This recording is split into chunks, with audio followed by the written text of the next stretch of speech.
ഇറങ്ങാനും പൊട്ടിയാലുള്ള അവസ്ഥ ചിന്തിച്ചിട്ടുണ്ടോ? പിന്നെ കേരളമില്ല.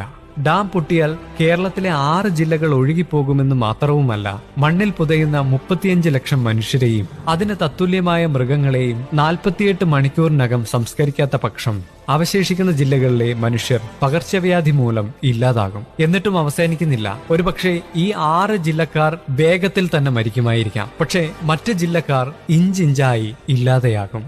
പകർച്ചവ്യാധിക്ക് മുൻപേ മറ്റ് ജില്ലകളിലേക്ക് കടൽ കയറും. ഷിരൂരിൽ മണ്ണിടിഞ്ഞ് ഗംഗാവാലി നദിയിലേക്ക് വീണപ്പോൾ ആ നദി എതിർക്കരയിലെ വീടുകളുടെ മേൽക്കൂര മുട്ടിയൊഴുകി.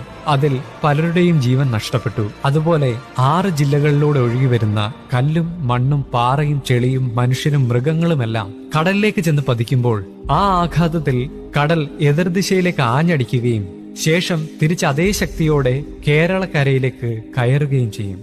ആലപ്പുഴക്കാർ കോഴിക്കോടോ കണ്ണൂരോ തീരത്ത് അടിഞ്ഞേക്കാം. എറണാകുളത്തുകാർ ചിലപ്പോൾ തിരുവനന്തപുരത്തോ കൊല്ലത്തോ അടിഞ്ഞേക്കാം. അത്ര ഭയാനകമായിരിക്കും അങ്ങനെ ഒരു അപകടമുണ്ടായാൽ. മാധവ് ഗാഡ്ഗിലിന്റെ വാക്കുകൾ തെറ്റിയില്ല. അദ്ദേഹം ചൂണ്ടിക്കാട്ടിയ മേപ്പാടി ഭാഗത്തെ ഗ്രാമങ്ങളിലാണ് ഇപ്പോൾ ഉരുൾപൊട്ടലുണ്ടായിട്ടുള്ളത്. ഇനിയും പല സ്ഥലങ്ങളും അവശേഷിക്കുന്നു. അതിലേറ്റവും ഭയാനകം പെരിയാർ മേഖലയാണ്. ഇത് ജനങ്ങളെ ഭയപ്പെടുത്താൻ പറയുന്നതല്ല, ഇതിന്റെ ഗൗരവം മനസ്സിലാവാത്ത ചില ആളുകളിലേക്ക് എത്തിക്കുക എന്ന ഉദ്ദേശം മാത്രമേ ഉള്ളൂ.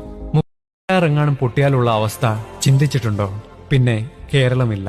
ഡാം പൊട്ടിയാൽ കേരളത്തിലെ 6 ജില്ലകൾ ഒഴുകിപ്പോകുമെന്ന് മാത്രവുമല്ല, മണ്ണിൽ പുതയുന്ന 35 ലക്ഷം മനുഷ്യരെയും അതിന് തത്തുല്യമായ മൃഗങ്ങളെയും 48 മണിക്കൂറിനകം സംസ്കരിക്കാത്ത പക്ഷം അവശേഷിക്കുന്ന ജില്ലകളിലെ മനുഷ്യർ പകർച്ചവ്യാധി മൂലം ഇല്ലാതാകും. എന്നിട്ടും അവസാനിക്കുന്നില്ല. ഒരുപക്ഷെ ഈ 6 ജില്ലക്കാർ വേഗത്തിൽ തന്നെ മരിക്കുമായിരിക്കാം. പക്ഷേ മറ്റ് ജില്ലക്കാർ ഇഞ്ചിഞ്ചായി ഇല്ലാതെയാകും.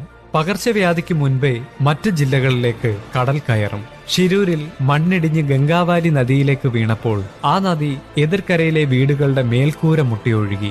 അതിൽ പലരുടെയും ജീവൻ നഷ്ടപ്പെട്ടു. അതുപോലെ 6 ജില്ലകളിലൂടെ ഒഴുകി വരുന്ന കല്ലും മണ്ണും പാറയും ചെളിയും മനുഷ്യരും മൃഗങ്ങളുമെല്ലാം കടലിലേക്ക് ചെന്ന് പതിക്കുമ്പോൾ ആ ആഘാതത്തിൽ കടൽ എതിർദിശയിലേക്ക് ആഞ്ഞടിക്കുകയും ശേഷം തിരിച്ച് അതേ ശക്തിയോടെ കേരളക്കരയിലേക്ക് കയറുകയും ചെയ്യും. ആലപ്പുഴക്കാർ കോഴിക്കോടോ കണ്ണൂരോ തീരത്ത് അടിഞ്ഞേക്കാം.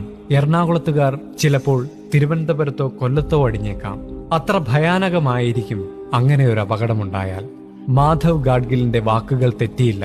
അദ്ദേഹം ചൂണ്ടിക്കാട്ടിയ മേപ്പാടി ഭാഗത്തെ ഗ്രാമങ്ങളിലാണ് ഇപ്പോൾ ഉരുൾപൊട്ടലുണ്ടായിട്ടുള്ളത്. ഇനിയും പല സ്ഥലങ്ങളും അവശേഷിക്കുന്നു. അതിലേറ്റവും ഭയാനകം പെരിയാർ മേഖലയാണ്. ഇത് ജനങ്ങളെ ഭയപ്പെടുത്താൻ പറയുന്നതല്ല, ഇതിന്റെ ഗൗരവം മനസ്സിലാവാത്ത ചില ആളുകളിലേക്ക് എത്തിക്കുക എന്ന ഉദ്ദേശം മാത്രമേ ഉള്ളൂ.